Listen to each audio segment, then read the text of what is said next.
আমার স্নেহের ছাত্রছাত্রী, আমি দীপান্বিতা ম্যাডাম। আমার ইউটিউব চ্যানেল দীপাস টিচিং এ তোমাদের সবাইকে স্বাগত। তোমরা জানো এখন ক্লাস 12 সেমিস্টার 3 এর ক্লাস যাচ্ছে আমার চ্যানেল থেকে সবচেয়ে বেশি। এই ক্লাস 12 সেমিস্টার 3 এবং সেমিস্টার 4 এর যা যা ক্লাস যাবে চ্যানেল থেকে, সেগুলো যদি তোমরা ফলো করো তাহলে তোমাদের উচ্চ মাধ্যমিকের রেজাল্ট নিয়ে কোনো চিন্তা করতে হবে না, বিশেষত আমার সাবজেক্ট নিয়ে।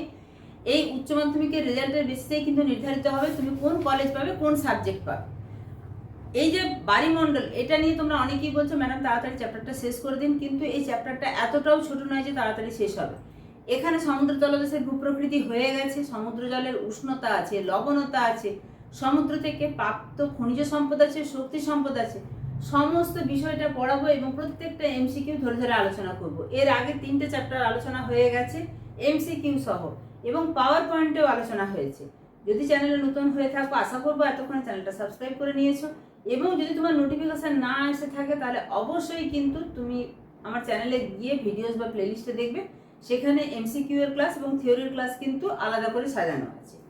আজকে ম্যাক্সিমাম যেটা এমসিকিউ যাবে সেটা সমুদ্র জলের লবণতা থেকে। দেখো তোমরাও প্রশ্নের উত্তরগুলো পারো কিনা একটুখানি মিলিয়ে নাও।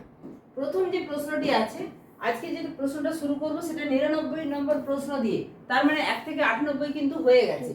সমুদ্র জলের লবণতা হিসাব করা হয় কিসে? শতকরায়, ডবসনে, সহস্রাংশ গ্রামে না মিলিবারে?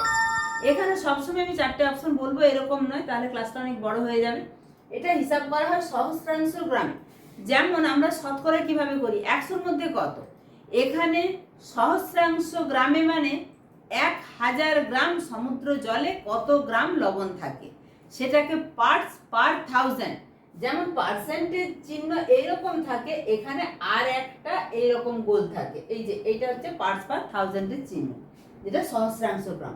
মেরু অঞ্চলে জলের লবণতা কম কেন? মেরু অঞ্চল, এখানে মেরু অঞ্চলে জলের লবণতা কম কেন না, এই জায়গাগুলো হিমশীতল, বরফ জমে থাকে, তাহলে তুষারের গলনের ফলে, ওটা মিষ্টি জল বা সাধু জল বলছে, তাহলে তুষারের গলনের ফলে। এখানে যেটা সি এর অপশনে আছে, তুষার গলন ও তুষারপাত। নিরক্ষীয় অঞ্চলের তুলনায় উপক্রান্তীয় অঞ্চলে সামুদ্রিক লবণতা কি হবে? নিরক্ষীয় অঞ্চল এই যে পৃথিবীর মাঝ বরাবর অবস্থিত, এখানে পৃথিবীর সবচেয়ে বেশি বৃষ্টিপাত হয়, ফলে সাধু জলের যোগান বেশি। নিরক্ষীয় অঞ্চল থেকে যখনই উপক্রান্তীয় অঞ্চলের দিকে যাব, উষ্ণতা খুব যে কমে যায় সেরকম নয়, কিন্তু বাষ্পীভবনের হারটা বেড়ে যায়, বৃষ্টিপাতের যোগান কমে যায়, ফলে লবণতা সবসময় বেশি হয়। আমেরিকা যুক্তরাষ্ট্রের উটা প্রদেশে অবস্থিত পৃথিবীর অন্যতম লবণাক্ত হ্রদ। আমেরিকা যুক্তরাষ্ট্রের উটা প্রদেশে মেনশন করে দেয়া আছে বলে কিন্তু পৃথিবীর অন্যতম লবণাক্ত হ্রদের কথা তোমার বললে হবে না। আমেরিকা যুক্তরাষ্ট্রের উটা প্রদেশের হ্রদটির নামই বলতে হবে, গ্রেট সল্ট লেক। তুরস্কের ভ্যান হ্রদের লবণতা কত? তুরস্কের ভ্যান হ্রদের লবণতা 330 ppm।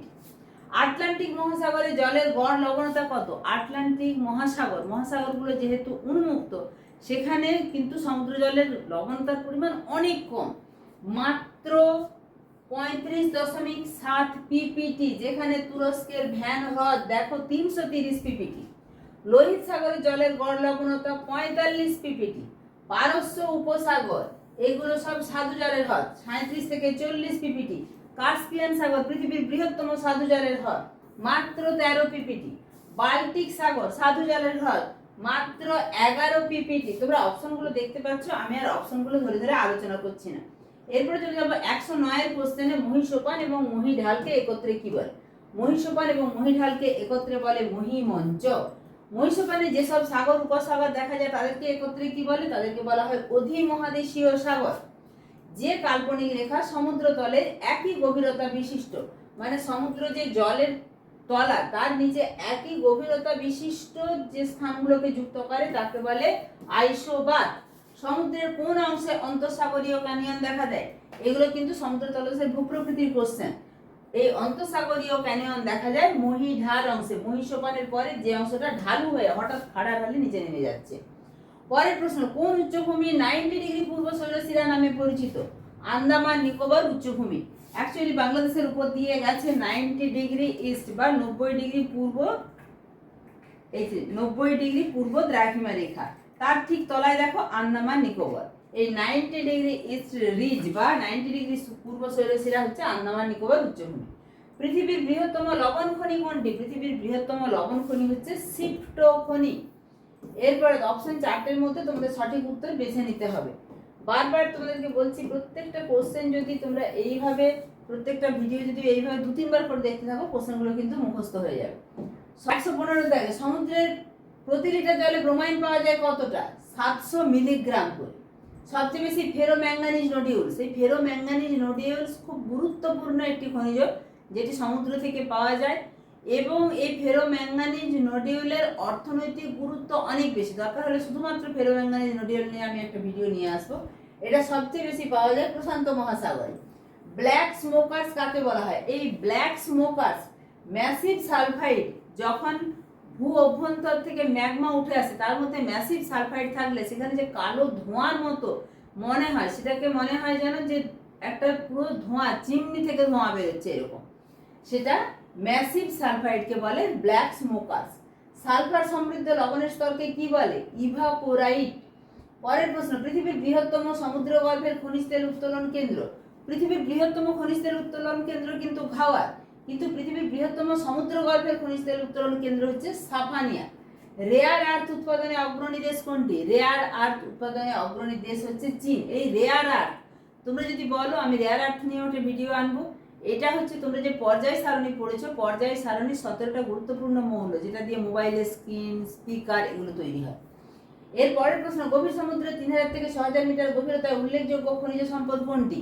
ফেরোম্যাঙ্গানিজ নোডিউল, যেটা বললাম, যার অর্থনৈতিক গুরুত্ব অপরিসীম।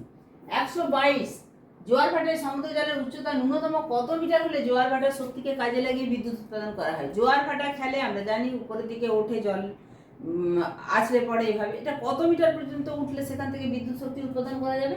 5 মিটার। পৃথিবীর বৃহত্তম জোয়ার ভাটা বিদ্যুৎ কেন্দ্র কোথায় অবস্থিত? দক্ষিণ কোরিয়া। পরে 124 কোশ্চেন, সমুদ্র জলের তাপমাত্রার পার্থক্যের সাহায্যে বিদ্যুৎ উৎপাদন, তার মানে সমুদ্র জলের তাপের কম এবং বেশি, এই তাপমাত্রার পার্থক্যকে কাজে লাগিয়ে যে বিদ্যুৎ উৎপাদন করা হয় তাকে কি বলে? তাকে বলে ওটে। পরের প্রশ্ন, পৃথিবীর প্রথম সমুদ্র জলের তাপশক্তি নির্ভর বিদ্যুৎ কেন্দ্র কোনটি? সেটি হচ্ছে মাতাঞ্জা। সমুদ্র জলের তাপশক্তিকে কাজে লাগিয়ে বিদ্যুৎ উৎপাদন করা হয়েছে, এইরকম প্রথম বিদ্যুৎ উৎপাদন কেন্দ্র হচ্ছে মাতাঞ্জাস। পৃথিবীর বৃহত্তম সমুদ্র জলের তাপশক্তি নির্ভর বিদ্যুৎ কেন্দ্র কোনটি? কিয়াহোল পয়েন্ট। সমুদ্র জলের তাপশক্তি থেকে বিদ্যুৎ উৎপাদন করা হয়। পৃথিবীর প্রথম সমুদ্র তরঙ্গ শক্তি বিদ্যুৎ কেন্দ্র, সমুদ্র তরঙ্গকে কাজে লাগিয়ে বিদ্যুৎ উৎপাদন করা হয়, সেটা হচ্ছে ওরকনে। সামুদ্রিক সঞ্চয় বলতে কোন ধরনের পদার্থকে বোঝায়? জৈব পদার্থের সঞ্চয়, অজৈব পদার্থের সঞ্চয়, দুটোই। সমুদ্র অবক্ষেপ সম্বন্ধে প্রথম ধারণা কে দেন? ক্যাপ্টেন ফিপস, অর্থাৎ সমুদ্র তলদেশের যে সঞ্চয় বা অবক্ষেপ তার সম্পর্কে প্রথম ধারণা দেন। নিচের কোনটি স্থলবিধৌত পদার্থের অবক্ষেপ? এই লাল কাদা, সবুজ কাদা, নীল কাদা সবগুলি স্থলবিধৌত পদার্থের অবক্ষেপ। তাহলে বুঝতেই পারছো খুব গুরুত্বপূর্ণ এমসিকিউ গুলো কিন্তু পরপর আলোচনা করা হচ্ছে, তাই অবশ্যই দেখতে থাকো।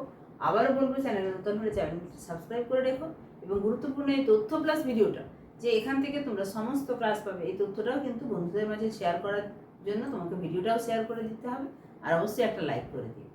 দেখা হচ্ছে খুব তাড়াতাড়ি পরবর্তী উপস্থাপনার সঙ্গে। সবাই সুস্থ থাকবে, ভালো থাকবে, মন দিয়ে পড়াশোনা করবে।